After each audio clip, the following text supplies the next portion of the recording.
জুলাই গণ অভ্যুত্থানের সংগ্রামী তরুণ আমাদের সকলের পরিচিত এবং গত 15 মাসে দেখেছেন যে জুলাই গণ অভ্যুত্থান পরবর্তী সময়েও জুলাইয়ের স্পিরিটকে ধারণ করে রাজপথে সবসময় যিনি জোরালোভাবে প্রতিবাদ করে গিয়েছেন, যে কোনো অন্যায় অনিয়মের বিরুদ্ধে সবসময় সোচ্চার ছিলেন আমাদের সহযোদ্ধা ওসমান হাদি গতকাল জুম্মার নামাজের পরে দুর্বৃত্তদের গুলিতে গুরুতর আহত হয়েছে। রাজধানী ঢাকার পল্টনের মতো একটি ব্যস্ততম এলাকার বিজয় সরণী এলাকায় সন্ত্রাসীরা গুলি করে বাইক চালিয়ে নিরাপদে চলে গেল। প্রায় 24 ঘন্টা অতিবাহিত হয়েছে। এখন পর্যন্ত আমরা এই ঘটনার সাথে কে বা কারা জড়িত তার খুব বেশি কোনো প্রমাণ আমরা এখন পর্যন্ত আইনশৃঙ্খলা বাহিনী কিংবা সরকারের মাধ্যমে জানতে পারি নাই। আমাদের ভাই হাদি খুব গুরুতর অবস্থায় হসপিটালের বেডে শুয়ে আছে, আপনারা জানেন, আশঙ্কাজনক অবস্থায়।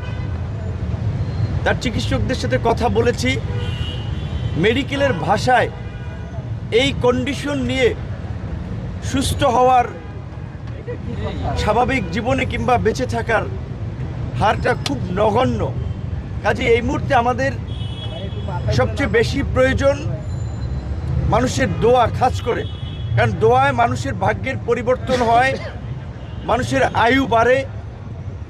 এই জন্য আমরা দেশের মানুষের কাছে আমাদের ভাই, আমাদের সংগ্রামের সহযোদ্ধা হাদির জন্য দোয়া চাই, যেন আল্লাহ তাকে বাঁচিয়ে রাখুক।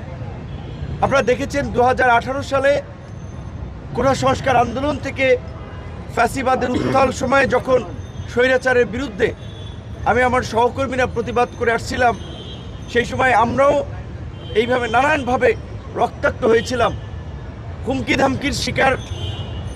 ধামকি পেয়েছিলাম, কিন্তু কোনো কিছুকে উপেক্ষা করি নাই।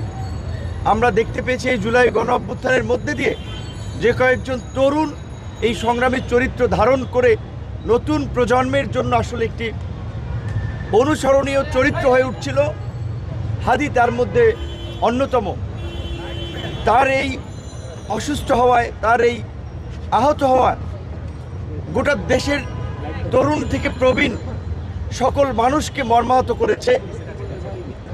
আপনারা দেখেছেন যে এর আগে চট্টগ্রামে একজন সংসদ সদস্য প্রার্থী তিনি গুলিবিদ্ধ হয়েছিলেন।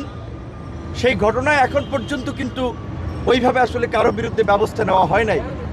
এমনকি গত 29শে অগস্ট আল রাজি কমপ্লেক্সে, সেখানেও চতুর্দিকে সিসি ক্যামেরা বেষ্টিত এলাকা, মিডিয়ার সামনে আমি আমার সহকর্মীরা আক্রান্ত হয়েছিলাম কতিপয় পুলিশ এবং কতিপয় সেনা সদস্য দ্বারা।